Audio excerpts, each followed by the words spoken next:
सुप्रभात बच्चों। ऑनलाइन कक्षा में आप सभी का स्वागत है। मैं मनोज साहू। आज मैं पढ़ाने जा रहा हूँ आप लोगों को कक्षा 10वीं के हिंदी पुस्तक के इकाई 8 हिंदी साहित्य का इतिहास। उसके अंतर्गत आज हम आधुनिक काल के अंतर्गत भारतेंदु युग को पढ़ेंगे आज, है ना। और बाकी जो युग है उसको भी पढ़ेंगे। आइए, भारतेंदु हरिश्चंद्र 1955 से 85, 1855 से 1885, ये काल है भारतेंदु युग, है ना। इसको हिंदी साहित्य के आधुनिक युग का प्रतिनिधि माना जाता है। भारतेंदु युग ने हिंदी कविता को रीति काल के श्रृंगारपूर्ण और राज आश्रय के वातावरण से, मतलब रीति काल में अधिकतर जो है श्रृंगारिकता पूर्ण जो कविताएं रचना किया करते थे, और राजाश्रय मतलब राजा के आश्रय में कविता करने का जो प्रवृत्ति थी, है ना, उस वातावरण से निकालकर राष्ट्र प्रेम,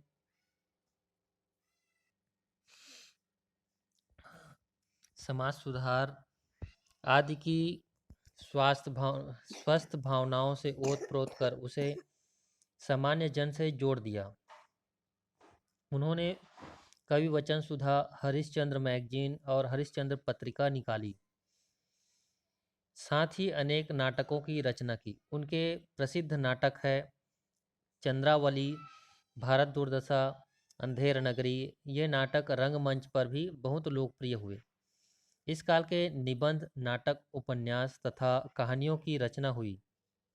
इस काल में निबंध, नाटक, उपन्यास तथा कहानियों की रचना हुई। इस काल के लेखकों में बालकृष्ण भट्ट, प्रताप नारायण मिश्र, राधाचरण गोस्वामी, उपाध्याय बद्रीनारायण चौधरी, प्रेमघन। ये इतना एक ही आदमी का नाम है ना। प्रेमघन उपनाम है ये। लाला श्रीनिवास दास, बाबू देवकीनंदन खत्री और किशोरीलाल गोस्वामी आदि उल्लेखनीय हैं। इसमें से अधिकांश लेखक होने के साथ साथ पत्रकार भी थे। इसमें से अधिकांश जो लेखक होने के साथ साथ क्या थे? पत्रकार भी थे। लाला श्रीनिवास दास के उपन्यास परीक्षा गुरु को हिंदी का पहला उपन्यास कहा जाता है। ठीक है, ये ध्यान रखिएगा, ये पूछा जाता है। मतलब किस हिंदी का पहला उपन्यास कौन सा है और किसका है ना। तो ध्यान रखिए कि लाला श्रीनिवास दास के उपन्यास परीक्षा गुरु को हिंदी का पहला उपन्यास कहा जाता है। कुछ विद्वान श्रद्धाराम फुल्लौरी के उपन्यास भाग्यवती को हिंदी का पहला उपन्यास मानते हैं। बाबू देवकीनंदन खत्री का चंद्रकांता, चंद्रकांता संतति आदि इस युग के प्रमुख उपन्यास हैं। ये उपन्यास इतने लोकप्रिय हुए कि इनको पढ़ने के लिए बहुत से अहिंदी भाषियों ने हिंदी सीखी। अहिंदी भाषी कहने का मतलब कि जिसको हिंदी नहीं आती, है ना। दूसरे भाषा वाले जो लोग हैं, है ना, उन्होंने हिंदी सीखी।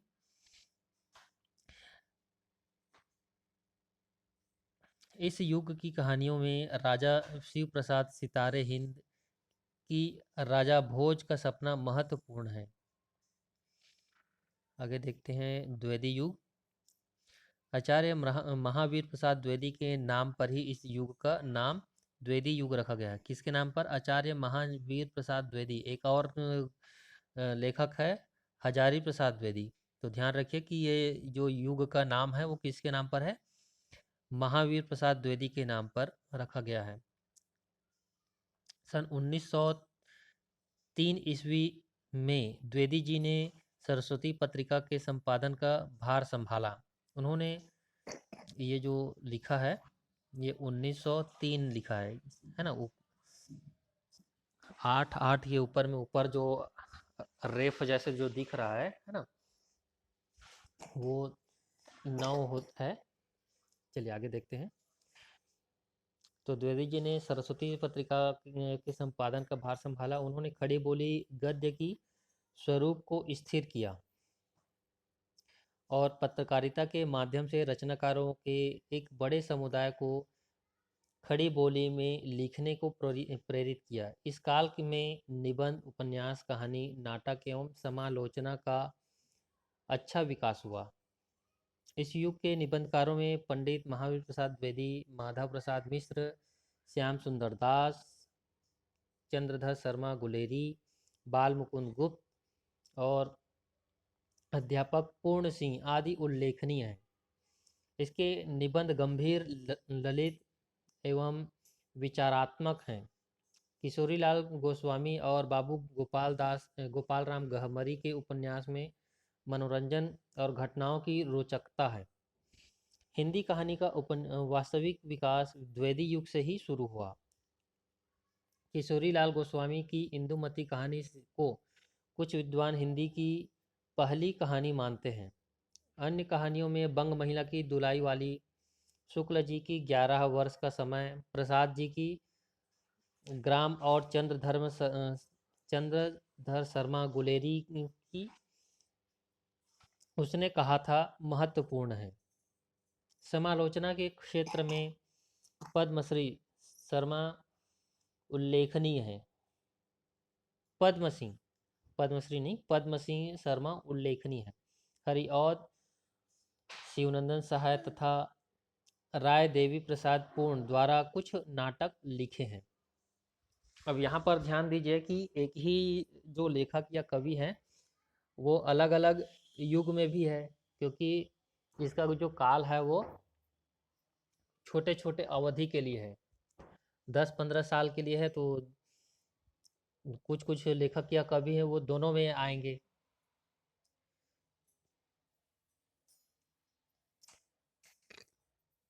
चलिए आगे देखते हैं। छायावाद युग।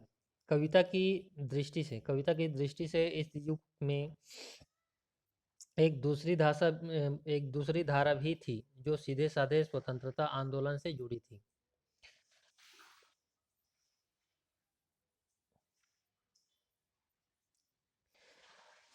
इसमें माखनलाल चतुर्वेदी, बाल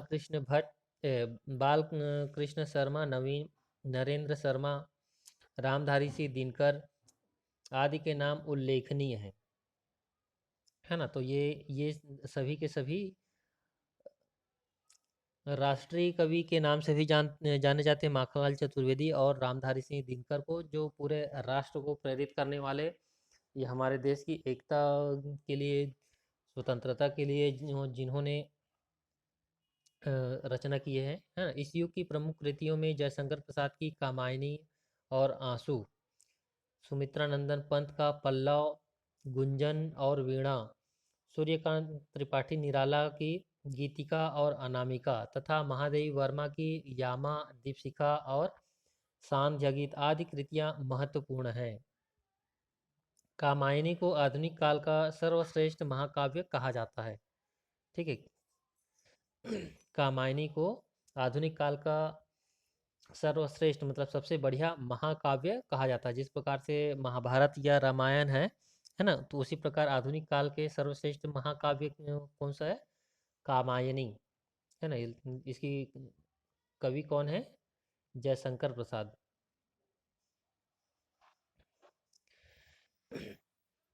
छायावादोत्तर काल में हरिवंश राय बच्चन का नाम उल्लेखनीय है। छायावादोत्तर मतलब छायावाद के बाद या उसके अंतिम अंतिम काल में हरिवंश राय बच्चन का नाम उल्लेखनीय है। छायावादी काव्य में आत्मपरकता, प्रकृति के अनेक रूपों का सजीव चित्रण, विश्व मानवता के प्रति प्रेम आदि की अभिव्यक्ति हुई है। प्रगतिवाद सन 1936 में के आसपास। अब प्रगतिवाद में क्या है, कब से कब है वो देखते हैं। सन 1936 के आसपास से कविता के क्षेत्र में बड़ा परिवर्तन दिखाई पड़ा।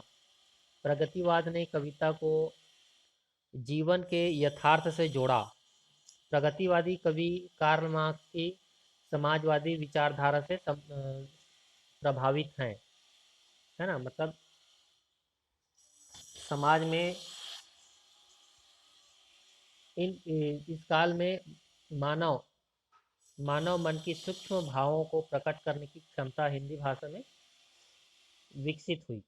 युग की मांग के अनुरूप छायावादी कवि सुमित्रानंदन पंत और सूर्यकांत त्रिपाठी निराला ने अपनी बाद की रचनाओं में प्रगतिवाद का साथ दिया। नरेंद्र शर्मा और दिनकर ने भी अनेक प्रगतिवादी रचनाएं की। प्रगतिवाद के प्रति समर्पित कवियों में केदारनाथ अग्रवाल, नागार्जुन, शमशेर बहादुर सिंह, रामविलास शर्मा, त्रिलोचन शास्त्री और मुक्तिबोध के नाम उल्लेखनीय हैं। इस धारा में समाज के शोषित वर्ग, मजदूर और किसानों के प्रति सहानुभूति व्यक्त की गई है। धार्मिक रूढ़ियों एवं सामाजिक विषमता पर चोट की गई है और हिंदी कविता एक बार फिर खेतों और खलिहानों से जुड़ी, लेकिन नए अंदाज में।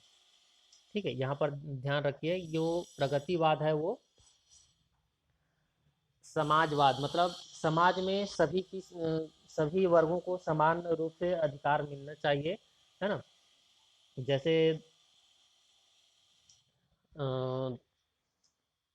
मजदूरों, किसानों, है ना, और गरीबों को जो है वो मतलब सही ढंग से उसको अधिकार नहीं मिल पाता है कभी कभी, है ना। तो ऐसे लोगों के लिए वो जो शोषित वर्ग है समाज में, है ना, तो उन लोगों का ये प्रति मतलब पक्षधर थे, है ना, जो प्रगतिवाद लोग हैं वो वे, है ना।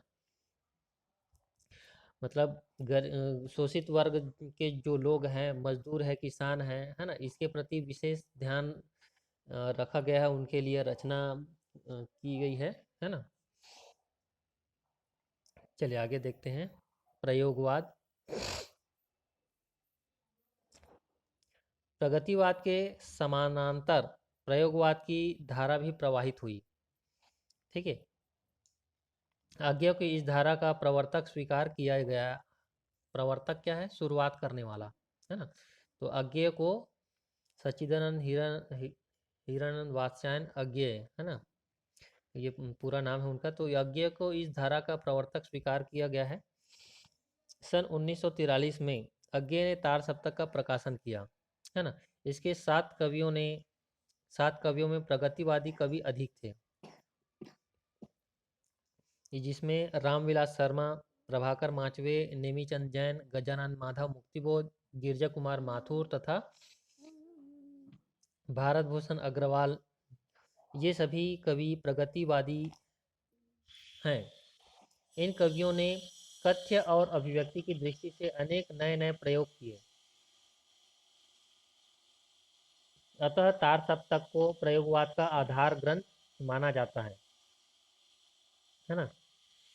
अज्ञेय द्वारा संपादित प्रतीक में इन कवियों की अनेक रचनाएं प्रकाशित हुई हैं। नई कविता और समकालीन कविता। नई कविता और समकालीन कविता, इसको देखते हैं। सन 1953 ईस्वी में इलाहाबाद से नई कविता प्रकाशन पत्रिका का प्रकाशन हुआ। इस पत्रिका में नई कविता को प्रयोगवाद से भिन्न रूप से प्रतिष्ठित किया गया। दूसरा तार सप्तक 1951, तीसरा तार सप्तक 1959 तथा चौथे सप्तक के कवियों को भी नए कवि कहा गया। कुल कितने तार सप्तक हुए? 4 सप्तक, है ना।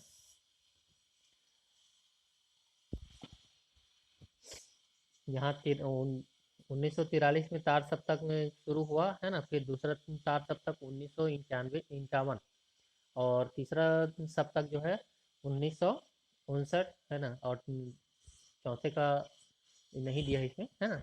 वस्तुतः नहीं, ये सभी के सभी जो है,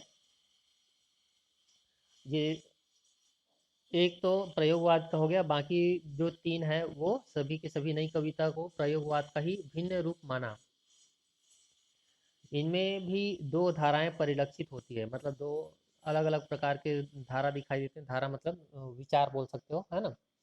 व्यक्ति की निजता को सुरक्षित रखने का प्रयत्न करने वाला धारा है ना। व्यक्ति की निजता मतलब जो व्यक्ति है वो व्यक्तिगत रूप से क्या सोचता है, उसके मन में क्या विचार आते हैं, इस तरह की जो अभिव्यक्ति है ना। तो ऐसे कवियों में अज्ञेय, धर्मवीर भारती, कुंवर नारायण, श्रीकांत वर्मा, जगदीश गुप्त प्रमुख हैं। तथा प्रगतिशील धारा दूसरा है, प्रगतिशील धारा जिनमें गजानन माधव, मुक्तिबोध, रामविलास शर्मा, नागार्जुन, शमशेर बहादुर सिंह, त्रिलोचन शास्त्री, रघुवीर सहाय, केदारनाथ सिंह तथा सुदामा पांडे धूमिल आदि उल्लेखनीय है। ठीक है, मतलब ये जो है यहाँ प्रगतिशील धारा में लोगों को लेकर मतलब एक समुदाय, समूह या समाज को लेकर रचना की गई है या उनके लिए रचना की गई है ना। और यहाँ पर निजता को सुरक्षित करने वाला मतलब व्यक्तिगत रूप से व्यक्ति क्या व्यक्ति के मन में क्या क्या भावनाएं हैं, है ना, उन चीज़ों का ध्यान निजता को सुरक्षित रखने वाला है, उसमें आगे ये लोग हैं, है ना। चलिए आगे देखते हैं।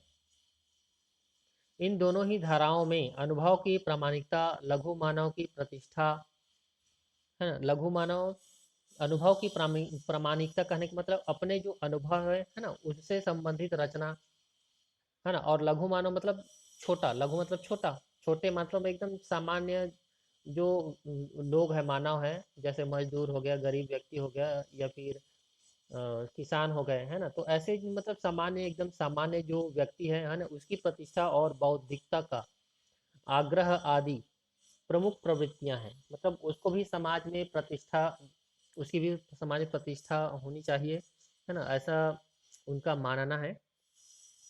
साधारण बोलचाल की शब्दावली में असाधारण अर्थ भर देना इसकी भाषा की विशेषता है ना, इनकी भाषा की विशेषता है। समकालीन कविता में गीत, नवगीत, गजल की ओर रुझान बढ़ा। समकालीन कविता में ये हो गया नई कविता, है ना। अब समकालीन कविता में देखिए, समकालीन कविता में गीत, नवगीत और गजल की ओर रुझान बढ़ा। रुझान बढ़ा मतलब उधर रुचि गई सबकी। आज हिंदी निरंतर गतिशील और व्यापक होती हुई काव्य धारा में संपूर्ण भारत के सभी प्रदेशों के साथ ही साथ संपूर्ण विश्व में लोकप्रिय हो रही है। इसमें आज देश विदेश में रहने वाले अनेक नागरिकताओं के असंख्य विद्वानों और प्रवासी भारतीयों का योगदान निरंतर जारी है।